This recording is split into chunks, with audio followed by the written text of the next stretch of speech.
Hawkesbury River to Newcastle on fire, over the Great Divide, on the Central Western Run, on the Southern Line, right on time, went 3801. But you're great. Yes, 3801 is worth singing about. I remember as a young fellow being taken over to the railway station by my father, a railway man all his life, to see the first 38 class loco to steam into our part of the country. There were other railway men and their families on the platform to welcome the 38, because in the 1940s, we railway families tended to regard the railway as really belonging to us. It was a very special relationship. We were all proud of the streamlined 38s. They were a triumph in Australian loco design and construction. Thousands of steam trains were built in Australia during the golden age of steam, but few captured the imagination of people everywhere like the 38 class. The class leader, 3801, went on to become a legend in steam.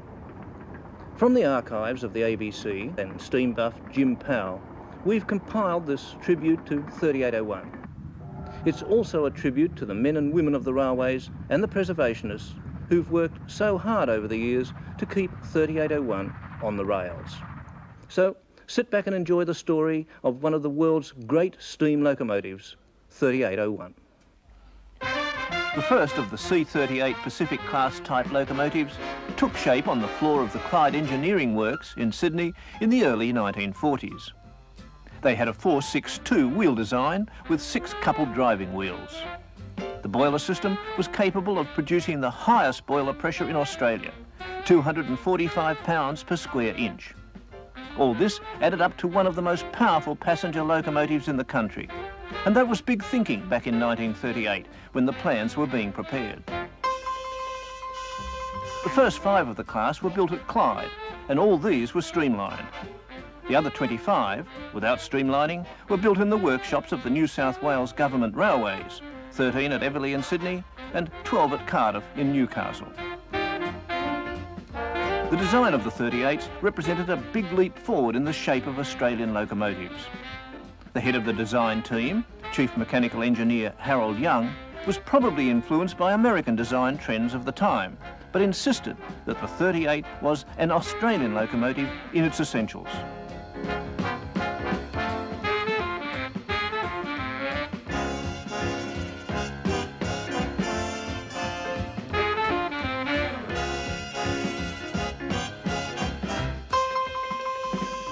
Building these and similar large locomotives was a task that had a lifelong impact on many of the men in the workshops. Their pride in the great steam engines endured long after their retirement and the demise of steam. They didn't know it at the time, but the design and construction of the C38 was to be the most outstanding and the last significant project in Australian steam locomotive construction.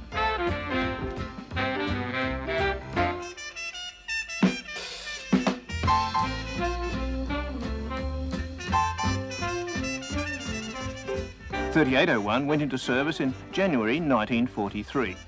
By 1945, the 5 streamlined 38s from Clyde were in service and building a reputation that was to put them among the great locomotives of the world.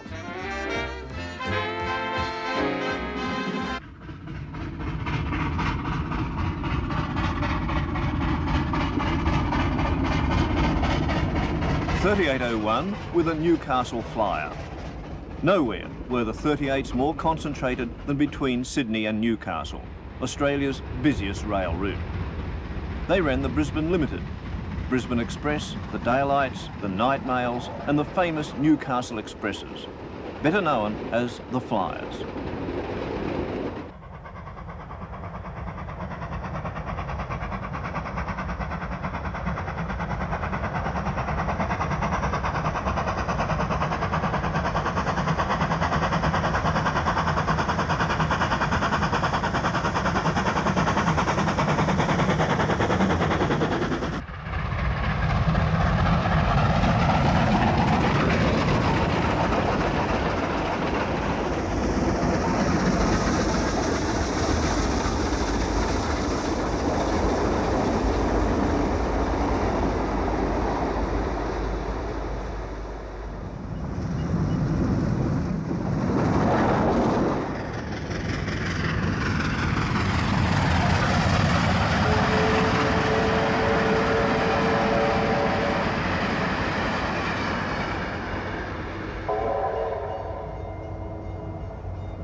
Sydney Terminal Station, June the 28th, 1964.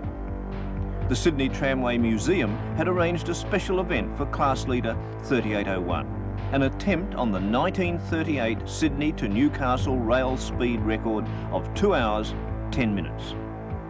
Engine 3801, load 240 tonnes and 476 enthusiasts. The timetable, 2 hours, 9 minutes, time to the half minute.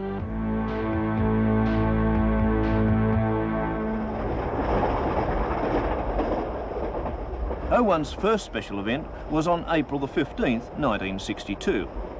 It worked the last Melbourne Limited from Junee to Albury.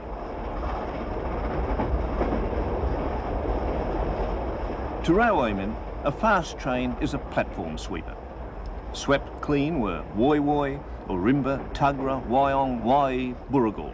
70 miles an hour for long stretches. A top speed of 80 miles an hour was reached. The New South Wales Special Train Notice ruled, under no circumstances are the special trains to be stopped out of course.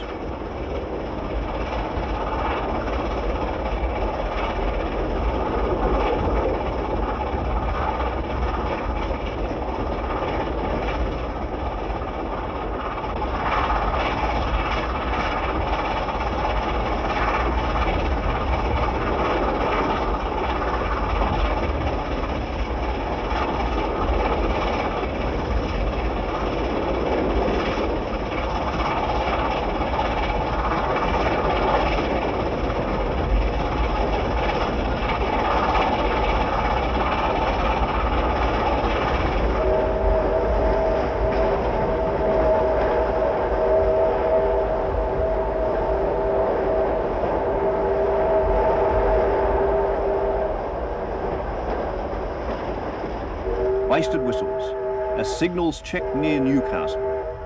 Passengers and crew angrily watched the seconds tick by. However, for engine and crew, a triumph. 2 hours, 1.5 minutes, a record, and it still stands in 1988. Time was lost on the return by confusion in Sydney Yard, and an assured new record of under 2 hours was denied.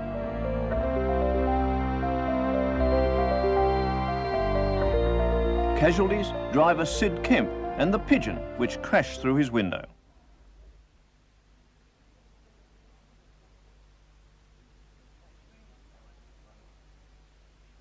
Steam's time was running out. Even 38s were to be found on the scrap roads. 3801 had been set aside in 1962, reprieved and overhauled in 1963, and set aside for static preservation in October 1965.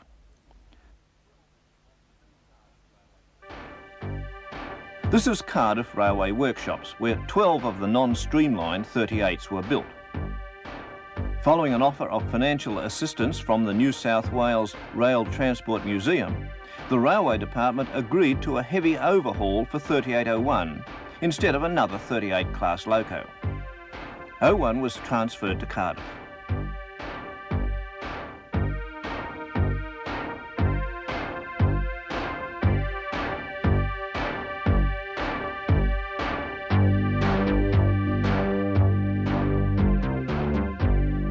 It was outshot on October the 20th, 1966.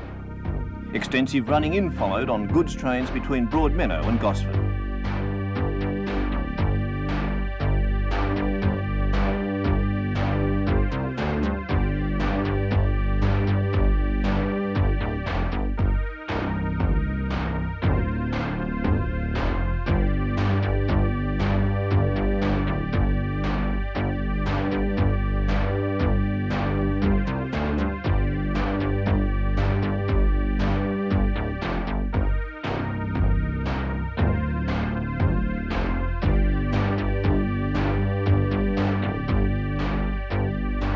Then on Sunday, November the 6th, like the mythical Phoenix, 3801 was alive and ready to return to Sydney, with sister engine 3830 and a trainload of museum members. 01 then entered regular service and became the engine for special events.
May the 31st, 1969 was within days of the 25th anniversary of the first 38 working the Newcastle Flyer. The Rail Transport Museum approached the department to allow 3801 to work the regular down morning flyer and the up midday flyer from Newcastle.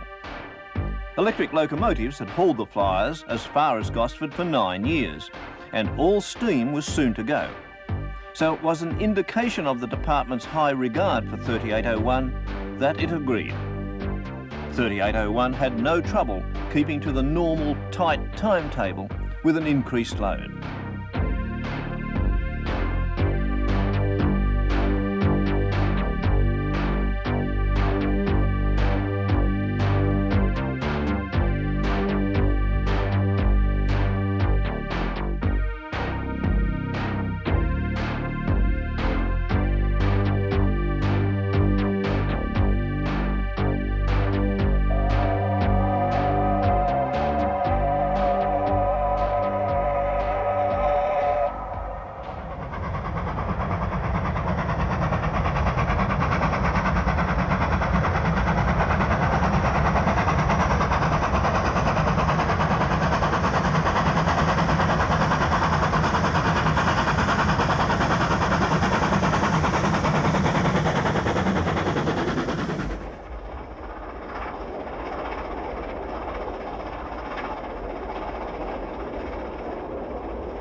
The first passenger train to be hauled by a 38 was the Southern Highlands Express from Goulburn to Sydney on February the 23rd, 1943.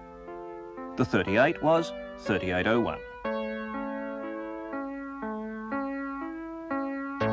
Here, 26 years later, on Saturday, October the 11th, 1969, 01 draws the same train, the ceremonial last scheduled steam train to Sydney.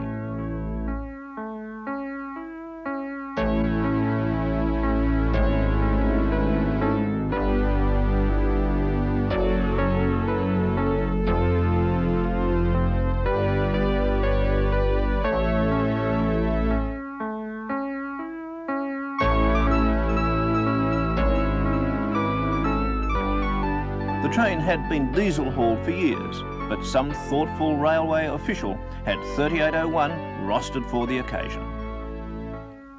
The genuine final steam train to Sydney was number 50 passenger from Moss Vale, which earlier had arrived almost unnoticed behind Loco 3813. As usual, 3801 stole the show.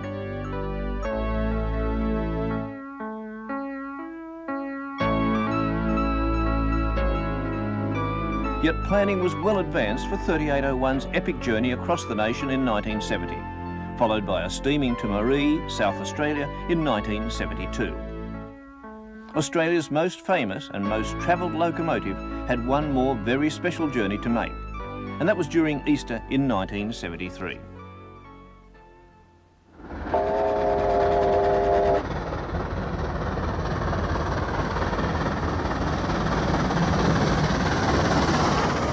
.3801 and 3820 rolled a capacity load to Melbourne, Victoria.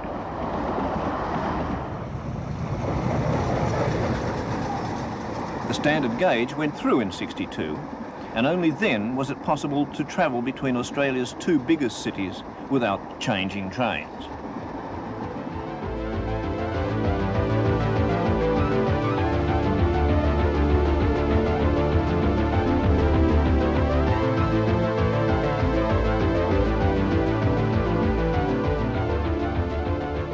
Albury, the old break of gauge station. Here, almost on the border with Victoria, the Victorian Railway's 5'3" gauge and the New South Wales standard gauge of 4 foot 8.5 inches met. Well, almost. All freight and all passengers had to be transshipped, as they were at Broken Hill, Port Pirie, Kalgoorlie, and still are at Brisbane. In 1937, the Victorian Railways launched Australia's first glamour train, the Spirit of Progress. Sweepingly streamlined, from the famous S-Class Pacific steam locomotive to the round tail of the parlour observation car, the train ran non-stop between Melbourne and Albury, its passengers in air-conditioned comfort and refreshed by meals from the dining car. Close to midnight, passengers would step out to the cold or heat at Albury. Drawn up, one behind the other, at Australia's second longest platform, were the New South Wales Melbourne Limited Express and the Melbourne Express. In winter, foot warmers for the second-class passengers on the Express and hard sleeping berths for those who could afford the first-class fare, plus supplement on the Limited. All that had ended 11 years before the first steam train was able to make the entire run between the two capitals. It took that long for the Rail Transport Museum to conclude negotiations with the Victorian Railways and the unions to obtain approval for steam to go through.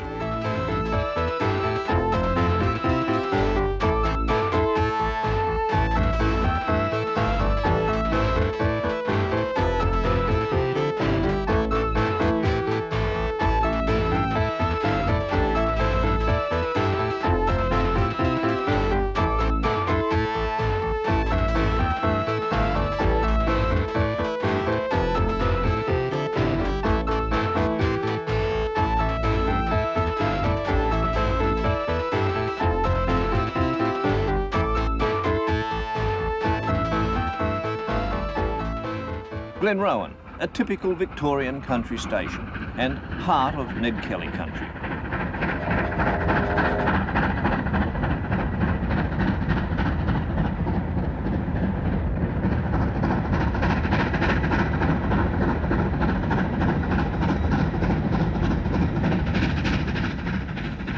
The standard gauge bypasses all broad gauge stations.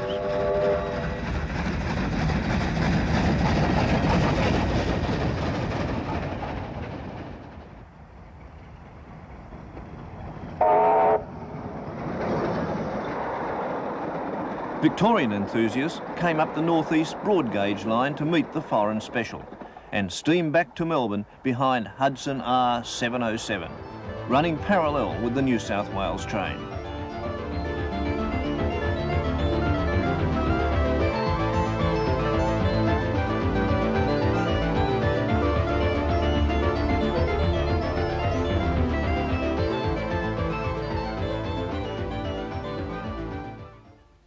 It was early evening at Melbourne's Spencer Street Terminal, end of the journey for Sydney trains.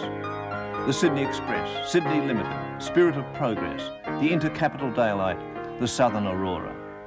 So those that understood were there, to marvel at the mystic magic of the steam locomotive, personified by R707, 3820 and engine number 3801.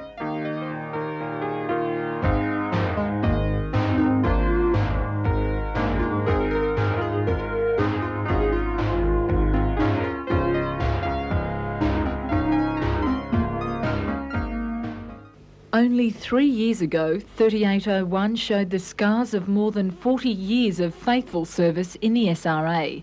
But under the guiding hands of a joint restoration project involving nearly 400 apprentices, the loco is once again the pride of the fleet. She was recommissioned in Newcastle today, capturing an era of steam. To make sure things were kept rolling smoothly, 97-year-old George Webber, a former driver in the time of steam, was there to lend a hand. But who better to shovel the first load of coal than the man who headed the restoration task? If it were possible for me to say what would I like to commemorate my departure with, it certainly would be 3801, the best locomotive in Australia, coming out again. 3801 is the first of a class built to eliminate double heading and haul huge loads economically at speeds of up to 130 kilometres an hour. But for Novocastrians, she's remembered as the loco that headed the Newcastle Flyer to Sydney. And it was all steam ahead in 1966 when she recorded the fastest speed between the two cities, clocking in at 2 hours and 1.5 minutes. For all those who've worked on the loco, it's been a mammoth task. Each of the 250,000 parts were restored one by one. But now the job has finished and the old loco will soon roll out of town. Next week, 3801 will return to Sydney, where she'll officially take up her new position as the SRA's flagship. But her most important journey will take place throughout 1988, where she'll be a popular feature in the bicentennial celebrations.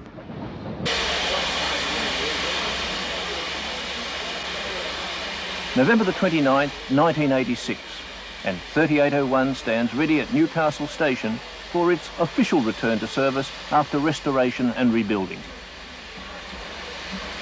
Several hundred rail fans had travelled from Sydney by steam train to take part in the triumphant return of 3801 to Sydney.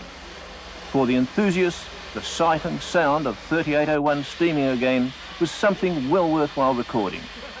This was the end of 10 years of enforced retirement, due mainly to boiler defects. It had taken the State Dockyard Workshops 3 years to restore 3801, and now it was ready again to take its place as the premier working steam locomotive in New South Wales.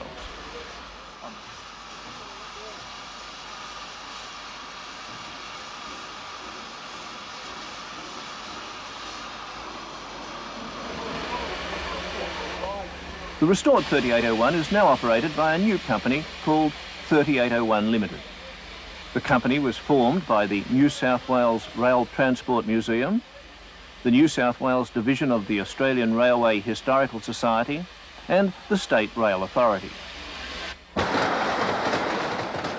company led the drive for funds to help restore the locomotive and will be instrumental in helping 3801 pay its way, thus securing its future as a working locomotive.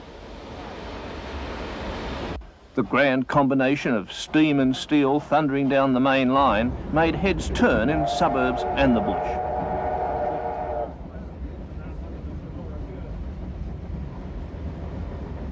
.3801 was opening a new chapter in a glorious history that already was the most famous locomotive adventure in Australia.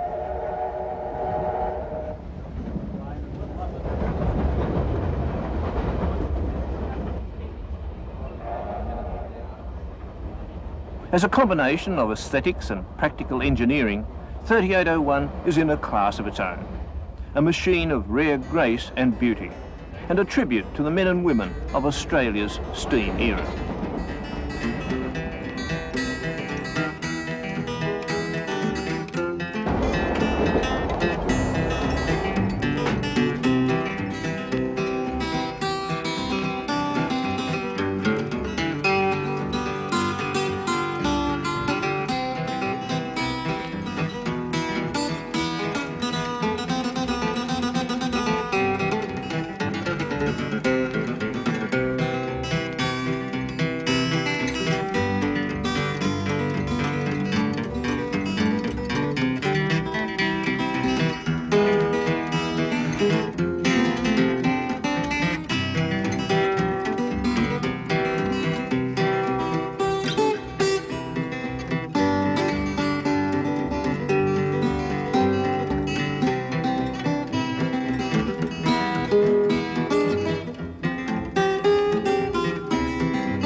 It was inevitable in a way that eventually 3801 would be eulogised in song. The loco had so much fame and folklore that someday someone had to be inspired to sing about it.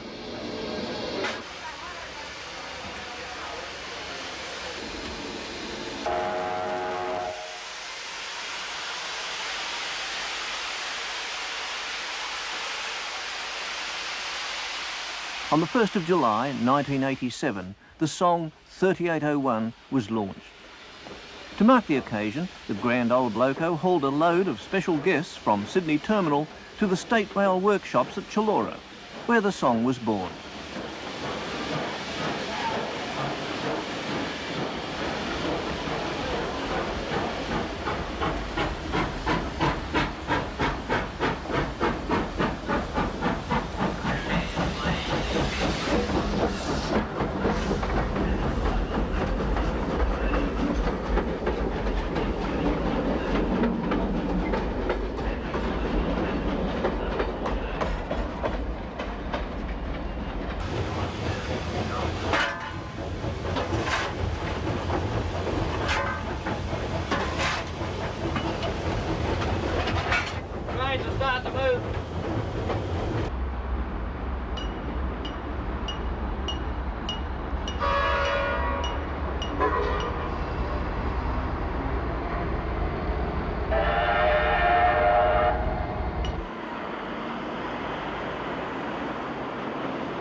The song emerged as part of an Art in Working Life project, sponsored by the Australia Council and unions. It was written by Chullora workmates Ray King and Ron Russell. They'd known each other since the early 1960s, when they were apprentices at Everleigh workshops.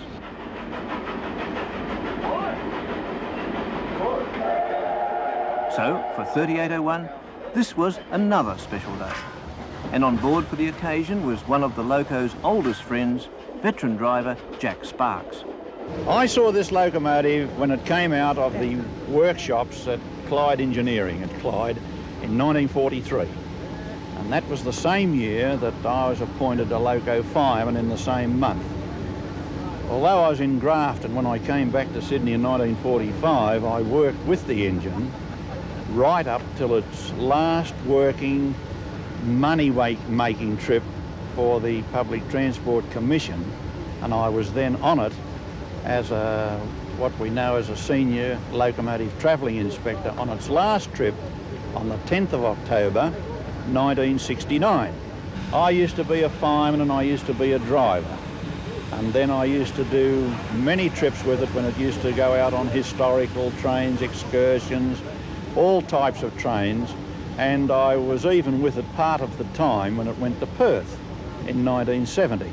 And it's a beautiful locomotive, it's a beautiful machine. There's no doubt about it. And I mean, it's 44 years old this year. So I've been with it all through its working career, the same as it's been with myself. Better than the modern stuff? Well, it all depends what you like. Some people like vintage cars and some like modern cars. Now, I like old steam engines, and although you have to give way to modern technology, there's no argument about that. You see, to work that locomotive round about the 1956 era, 1955, when the electric engine started to come out, it would cost to run that locomotive a tonne-mile. That means for each tonne behind the train, for each mile that it ran, it would cost something like $1 or $1.20 to run it.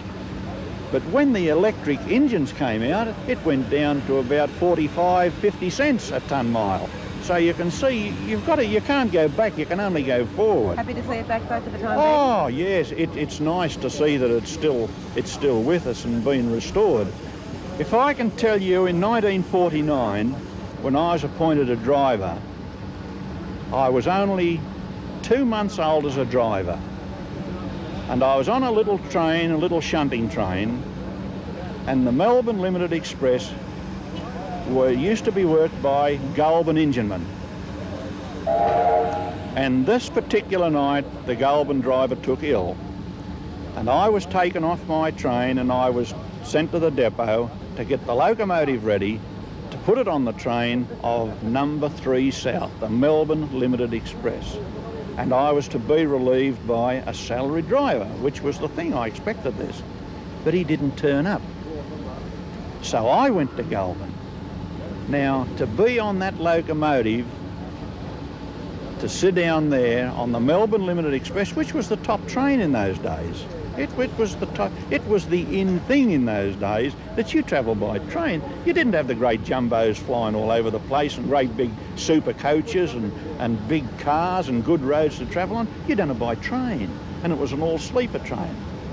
To open up that throttle of that locomotive on that particular night was the ultimate in my career on the railways. That was this train. That was that locomotive. So we came in together, we went out together, and I worked on it all the years that it was with us. So that's my association with 3801. And one thing you can't take away from anybody is memories. And I've got stacks of them. Several hundred railway workers turned out for the lunchtime concert to launch the song. Ray King and Ron Russell and their group Chullora Junction were given a big reception by the workers, many of whom had participated in the Art in Working Life project. What do you say to critics of programs like this? You say it's all a load of rubbish and it's a waste of money. Well, that's anything. Well, all I can say is that I think that's a rather elitist view of art, because it's not the preserve of the opera lovers or the ballet lovers. It belongs to everybody, and workers have and working people in general have a valid cultural expression. I mean, we're not put on this earth just to fix trains and nothing else. We have other things. We have hobbies and all sorts of things, and music is just one part that we've been involved with. I think it gets away from the idea that people are just factory fodder, and your only thing you got to do in life is come to work, produce something, and go home, watch television, go to the football on Saturday, and that's all you got to do in life. There's more to life than that, and we're hoping to encourage other people to see that the same way.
All the crowds would gather around at every country station.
Perhaps the most historic journey made by 3801 was the crossing of the continent in 1970. The first loco to run all the way from the east coast of Australia to the west coast. We have the story of that unique journey, which marked the 200th anniversary of the discovery of the east coast of Australia by Captain James Cook. Cook's ship was called the Endeavour, and the train hauled by 3801 was called the Western Endeavour. It was one of the really great train journeys in the history of steam.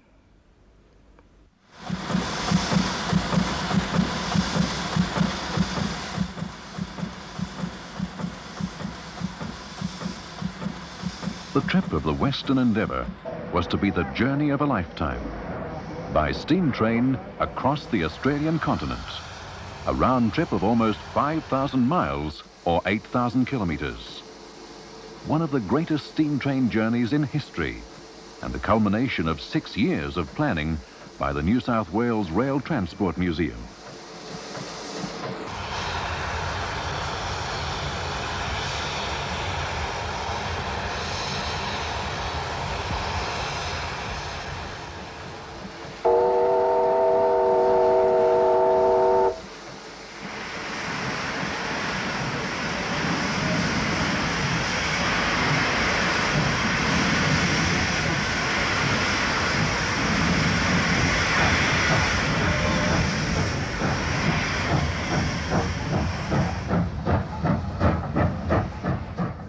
The city of Sydney on the east coast was the departure point for the epic journey, which began on Saturday, August the 22nd, 1970.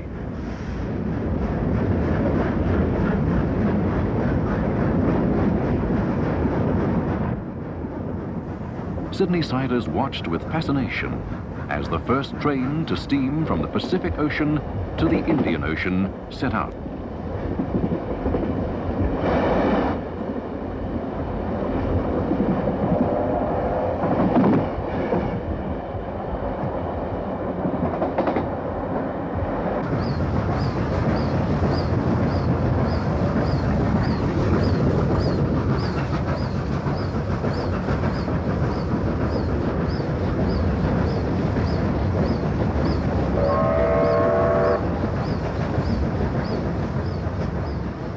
The Blue Mountains of the Great Dividing Range, with grades as steep as 1 in 33, was the first challenge for the two 38-class locomotives hauling the Western Endeavour.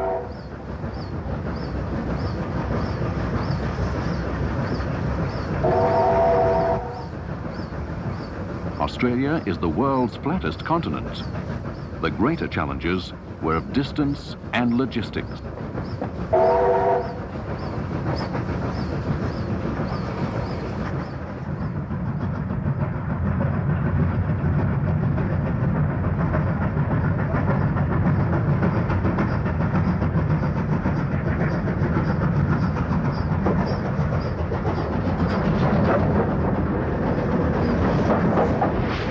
For one of the passengers, Harold Young, this was a proud moment.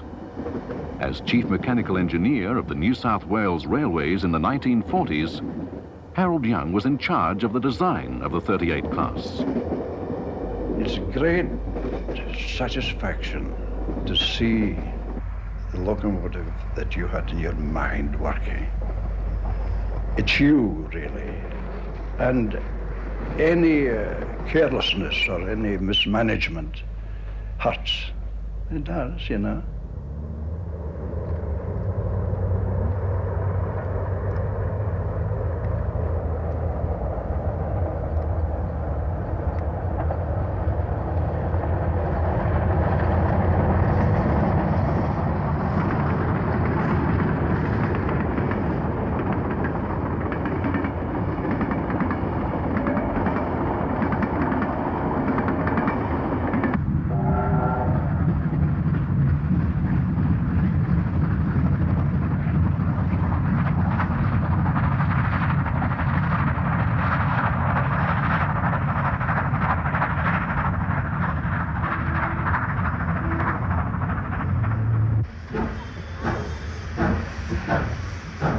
I've always had an ambition as a designing engineer that I'd like to have the freedom to provide a locomotive entirely new from the rail to the chimney. It's a living thing, and it always amazed me that it could go on its own. It would run.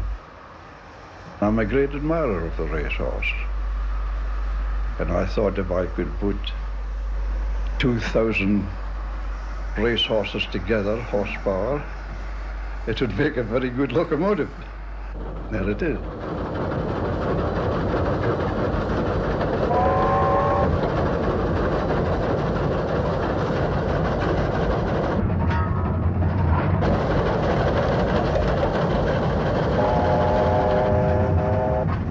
Once over the mountains, the train was steaming into the vast expanse of the Australian outback. The coast-to-coast passengers settled down to savour with exclusive pleasure the special joys of 3 weeks of steam travel.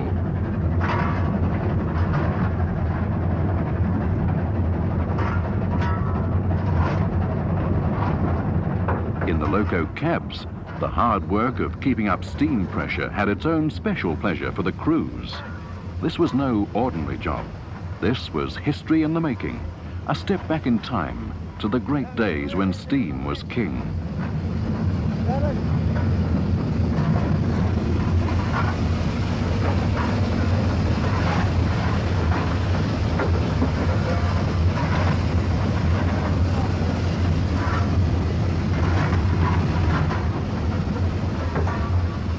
Locomotive 3801, arguably the most famous locomotive in Australia, was to travel to Perth in Western Australia. 3813 would assist in the haul at times as far as Port Augusta in South Australia.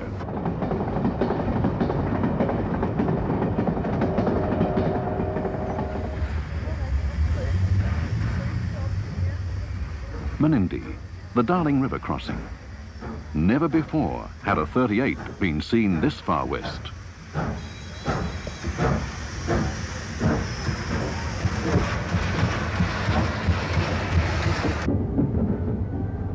For the people of the outback settlement, the spectacle was a great attraction.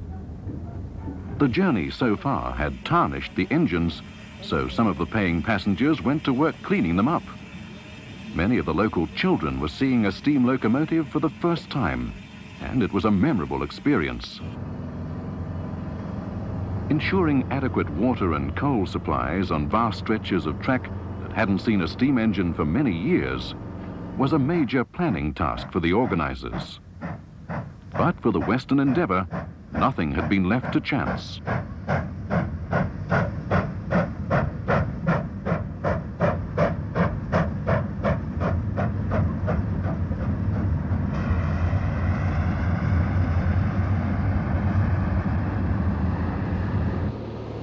The idea of taking 3801 across the continent originated with the New South Wales Rail Transport Museum. The project was eventually backed by the state railways of New South Wales, South Australia, Western Australia, and the Commonwealth Railways. On the run across the plains, the 38s worked in relays on the train because the civil engineers had not planned on the line supporting two heavy 38s. Broken Hill was an overnight stop and an opportunity for the locomotives to be given a thorough inspection. But as at other inspection points on the journey, they needed little attention. A second tank with 7,000 gallons of water was attached.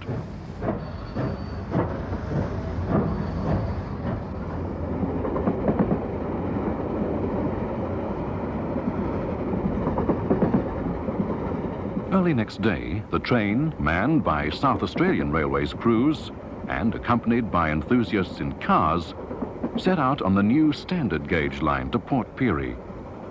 Alongside was the abandoned narrow gauge line. The train was on one of the two standard gauge links that were built in the 1960s to provide Australia with its one gauge railway line connecting Brisbane to Perth.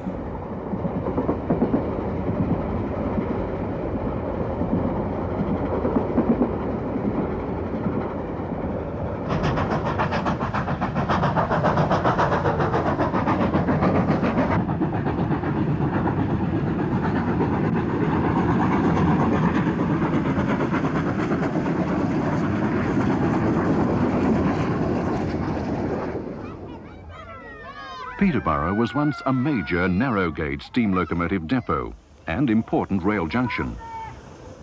When the Western Endeavour passed through, the demise of steam was evident. Stored on side tracks, cold and silent, were the 400 class Garretts, some of the 28 steam engines waiting the scrapper's torch.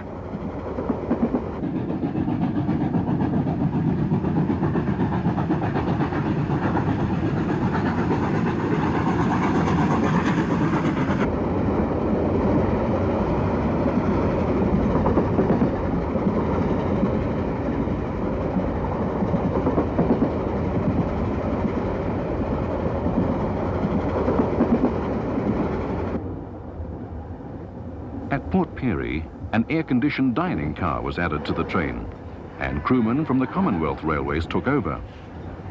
The passengers appreciated the improved dining facilities, but up on the footplate, firemen used to diesels were wielding the shovel for the first time in their careers. At selected locations, special photographic run-bys were staged. 3813 stayed at Port Augusta, while 3801 steamed west. A 3,000 horsepower diesel CL3 was attached to save water on the long desert run. In any case, the Commonwealth Railways could not find enough qualified steam drivers for 2 38s. Ahead, more than 1,000 miles, 1,600 kilometers, across barren country almost devoid of people. A land of salt lakes, salt bush, and desert. Not another town for hundreds of miles.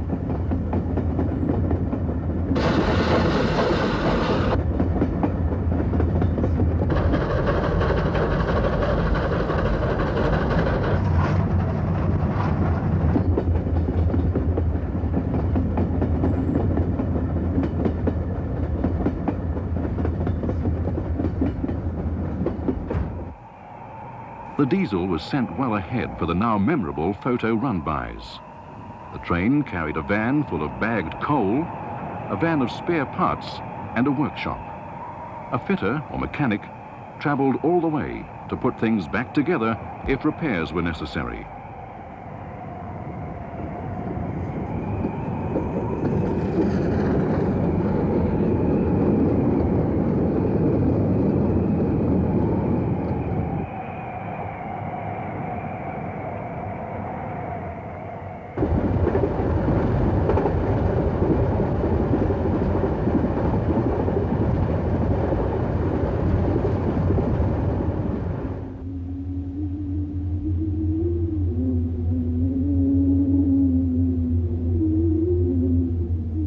A dusty railway settlement, and a short stop to cross an eastbound freight.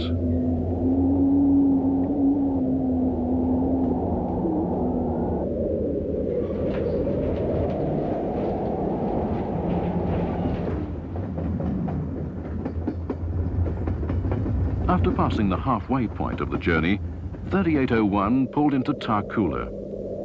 It was not much more than a whistle stop with a pub, but years ago, in the days of steam, it was a locomotive servicing depot. The return of steam was a big event.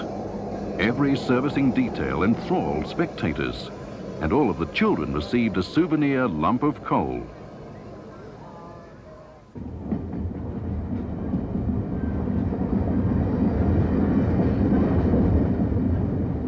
Nullarbor sunrise.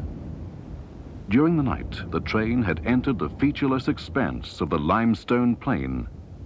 Eons ago, the bed of the sea. Rusted relics of the steam age. Cook, in the days of steam, was the main engine servicing depot on the transcontinental line.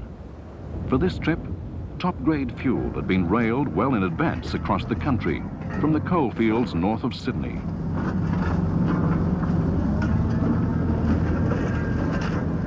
Cook is home to the men who run the trains and maintain the line, and home to their families.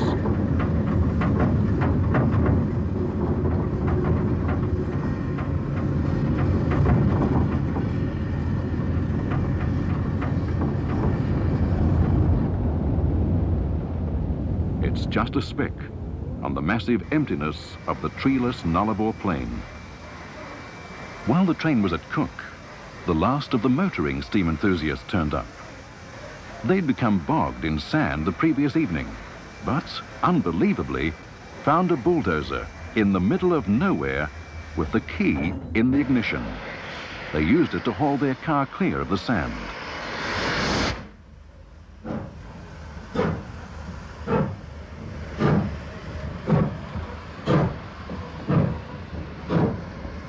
The journey continued on the longest section of straight track in the world, 297 miles, that's 478 kilometers without a bend.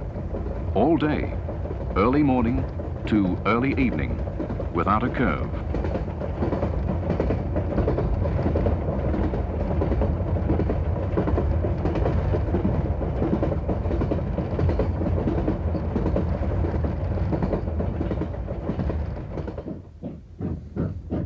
The border with Western Australia, a landmark, and an event worth recording. The first time a New South Wales locomotive had crossed this border.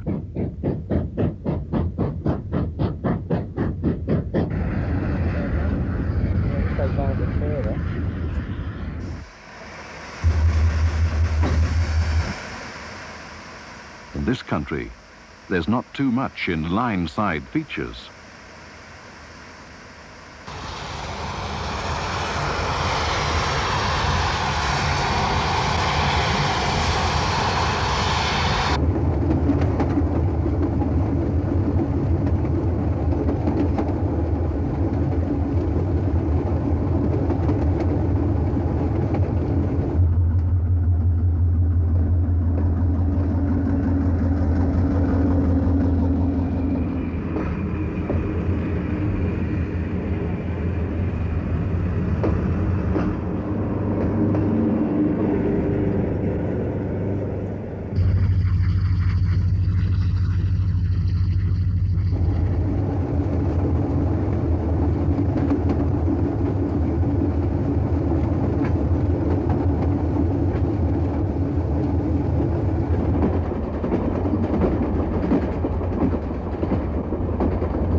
With the desert behind it, the Western Endeavour had an overnight stop at Rawlinna. In the morning, washed and serviced, 3801 headed towards Kalgoorlie.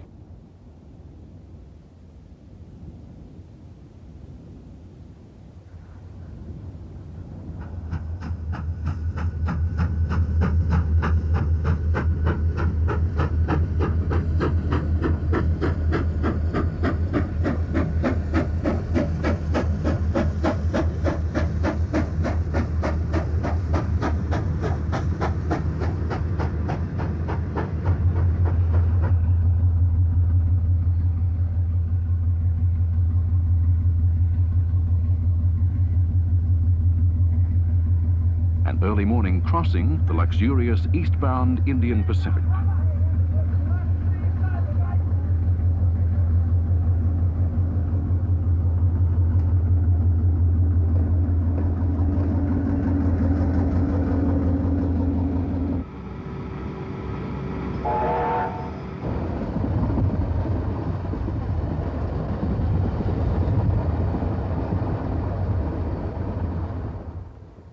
At Parkston, outside Kalgoorlie, the Commonwealth Railway's diesel was detached, so 3801 could take the train solo to the end of its journey.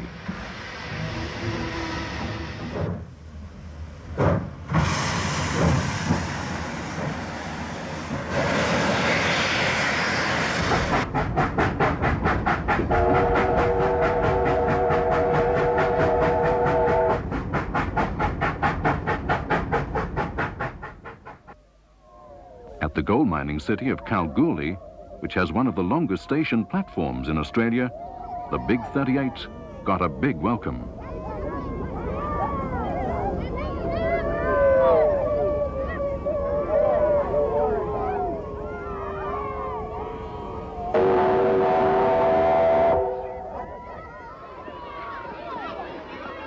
While the locals enjoyed the train, many passengers toured the district.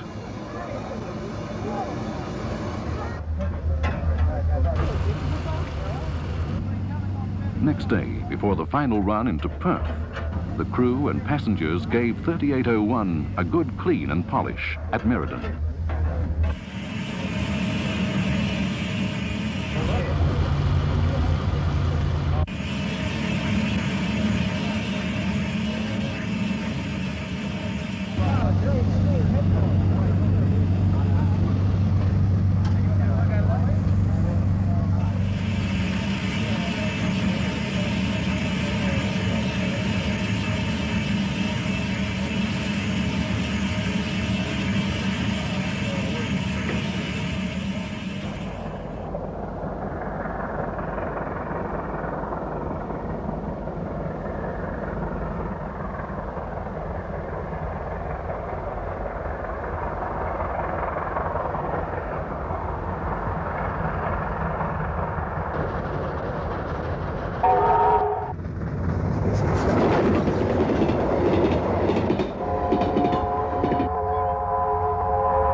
Then it was an exhilarating run through glorious countryside and the Avon Valley.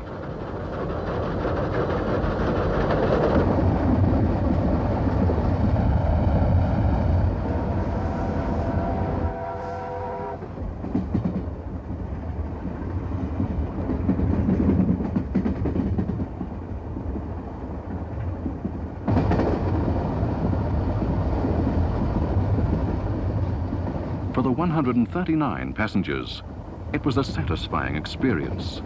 The Western Endeavour was near its goal, the west coast of Australia.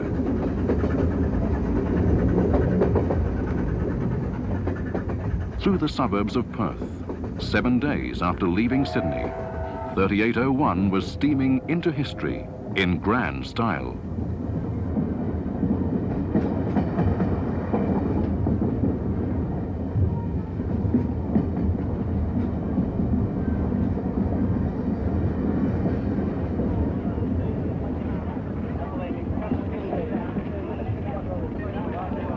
At Perth Terminal, thousands of people welcomed the train, its crew and passengers. It was a triumphant arrival, a triumph for steam.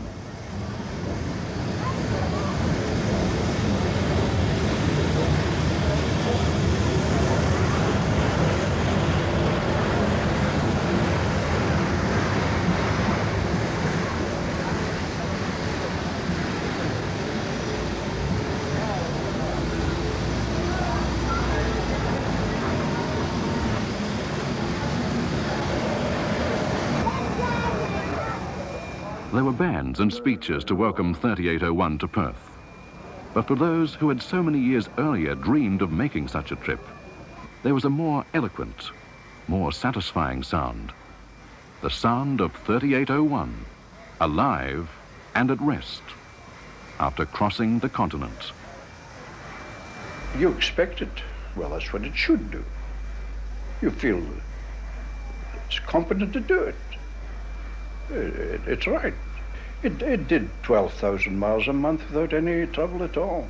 And it's only 5,000 there and back.